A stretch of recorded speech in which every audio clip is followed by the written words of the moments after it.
Japón. Esa economía que tenía maravillada al mundo entero con su espectacular crecimiento y desarrollo hace unos 40 años, acaba de salir del top 3 de las mayores economías del planeta. Tras conocerse el último dato del PIB, la economía japonesa pierde esa tercera plaza que ahora ocupan los alemanes. La economía japonesa creció en un 1,9% durante el 2023, pero el sorprendente dato del último trimestre es el que hizo posible esa salida del top. La economía se contrajo en un 0,1% cuando se esperaba que fuese a crecer en un 0,2%. Un dato que ha levantado bastantes alarmas y muchos anuncios de el inicio de la debacle japonesa. ¿Es realmente así? Dejadme que os diga que la realidad es siempre más aburrida. En economía, cuando se habla de recesión, nos referimos a una caída de la actividad económica que suele medirse mediante el PIB. Y con que caiga el PIB, ¿podemos ya decir que una economía está en recesión? No. Existe una cosa llamada recesión técnica que dice que una economía está en recesión cuando lleva 2 trimestres seguidos decreciendo. Pero a pesar de ser la definición oficial, sigue siendo hasta cierto punto arbitraria. Lo que importa realmente es por qué ha caído la economía de Japón y si esto realmente es algún tipo de punto de inflexión o un fuerte cambio estructural. Esto y más lo trataremos en el vídeo de hoy, así que no me enrollo más. Poneros cómodos, que empezamos.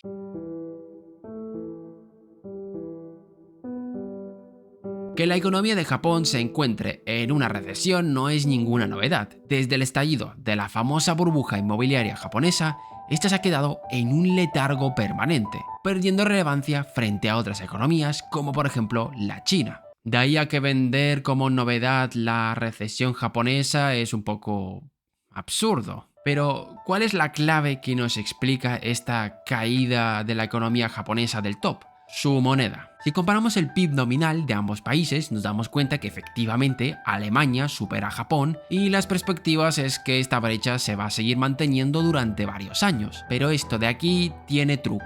La Reserva Federal y el Banco Central Europeo han estado subiendo sus tipos de interés durante los últimos años para tratar de combatir así la crisis de inflación que estaban padeciendo sus economías. ¿Y qué es lo que provoca la subida de tipos de interés? Que tu moneda se vuelva más atractiva de cara a los inversores, ya que los préstamos que se hagan en esas economías tendrán mejores rendimientos. Por ejemplo, los bonos del gobierno devengan mejores intereses. Y en medio de una situación donde todos los inversores buscan la seguridad, esto se vuelve crucial, ya que los bonos del gobierno se consideran una de las inversiones más seguras del mercado. Y muchos pueden pensar que esto realmente no es así, que los bonos del tesoro realmente son un timo. Siento deciros que la mayoría de los inversores, instituciones financieras o bancos no piensan lo mismo. Por cierto, esto no es un consejo de inversión. Como consecuencia, el valor tanto del dólar del euro se ha incrementado, ya que recordad esta regla sagrada. La oferta monetaria incluye tanto los billetes físicos como depósitos bancarios y cualquier deuda denominada en esa moneda. En el caso del bono americano, si demandas bonos americanos, es lo mismo que demandar dólares, ya que un bono americano al final se transformará en dólares. Y cuando aumenta la demanda de cualquier cosa, si la oferta no se incrementa en la misma cantidad, el precio de ese algo va a subir. Pero esto no es todo. Otra cosa que entra en juego es la conocida profecía autocumplida. Como todos dan por hecho que los bonos en euros y dólares son los más seguros, hacen que efectivamente así lo sean. Vale, muy bien, todo este rollo que nos has contado, pero ¿qué tiene que ver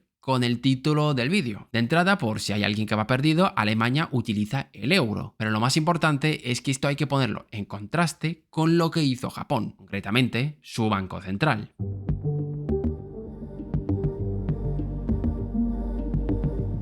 La economía japonesa ha estado sometida a un largo periodo de estancamiento, con una política monetaria ultra laxa, con tipos de interés a un 0% y una inflación que se situaba en terreno negativo. Vamos, que muy buenos síntomas no mostraba su economía. De ahí el término de la japonización de Europa, ya que la situación europea se iba pareciendo cada vez más a la japonesa, solo que sin tanto esteroide. Paradójicamente, las consecuencias de la pandemia fueron hasta cierto punto beneficiosas para la economía de Japón. Y no me refiero a que la crisis del coronavirus haya puesto solución a su crisis demográfica, no van por ahí los tiros. Las secuelas que dejó la pandemia dispararon la inflación, pero a diferencia de la europea o la estadounidense, esta no se alejó demasiado de lo que se conoce como la inflación objetivo. La inflación objetivo es aquella que persiguen los diferentes bancos centrales para poder mantener una cierta estabilidad en la economía sin entrar en deflación, que suele ser un 2% anual. En el año 2022, la inflación de Japón se acercó a ese objetivo, haciendo que su banco central no se vea obligado a tener una reacción tan fuerte como la que tuvieron tanto el Banco Central Europeo como la Reserva Federal. Y ahí es donde empieza el problema para la economía de Japón. Si rescatamos lo que dijimos en el punto anterior, dijimos que los capitales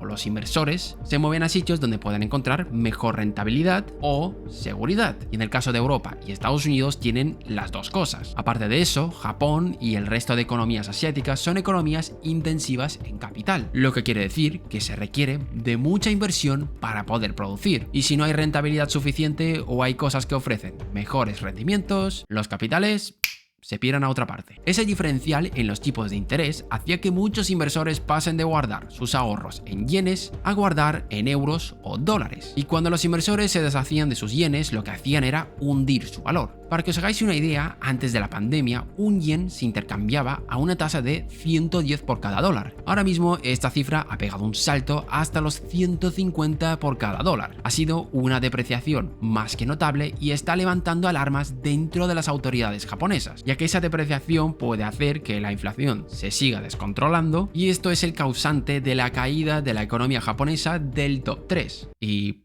por qué? Pues ahora lo veremos.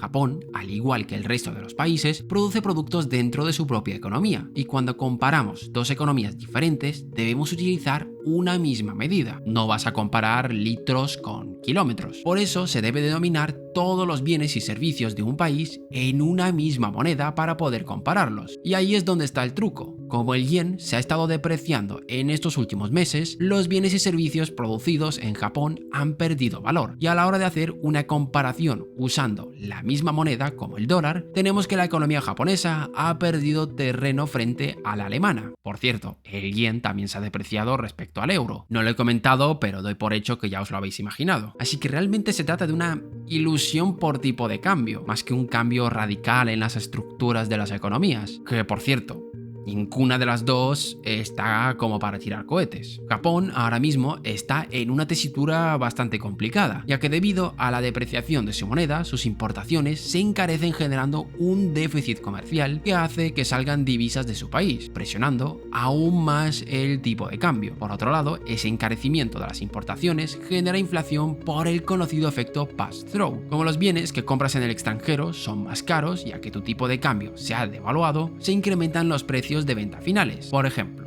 tú compras petróleo en el extranjero y ahora debido al tipo de cambio te sale más caro. Ese encarecimiento en la producción te va a obligar a subir los precios finales si no quieres entrar en pérdidas, claro está. Si habéis visto nuestros vídeos hablando de Japón, ya sabréis del peligro que tiene esto de aquí. El milagro que ha sostenido la economía japonesa durante tanto tiempo es precisamente su baja inflación, y el Banco Central japonés deberá tomar una decisión antes de que sea demasiado tarde, ya que como tarde demasiado en reaccionar, puede generar una pérdida de confianza y una fuga de capitales, es decir, que los inversores empiecen a vender sus yenes. Pero claro, si decide subir los tipos de interés, puede provocar un frenazo en la economía japonesa, que lleva décadas bailando al borde de la recesión y que, visto los últimos datos, podríamos incluso considerar que ya ha entrado. Por otro lado, Alemania tampoco está pasando por su mejor momento. En el año 2022 registró 2 trimestres de retrocesos en el PIB y se espera que el tercer trimestre del año 2023 también haya sufrido un ligero retroceso, aunque la crisis alemana da para rato y ya hablaremos en otra ocasión de este tema. Así que si no os lo queréis perder, suscribiros a este canal. Por cierto, un pequeño anuncio para los que seáis de Madrid. Este 23 de febrero estaré en la Universidad Rey Juan Carlos dando una conferencia acerca de la divulgación de la economía. Si alguien está estudiando en la Juan Carlos o le interesa ir, tenéis el enlace en la descripción para inscribiros.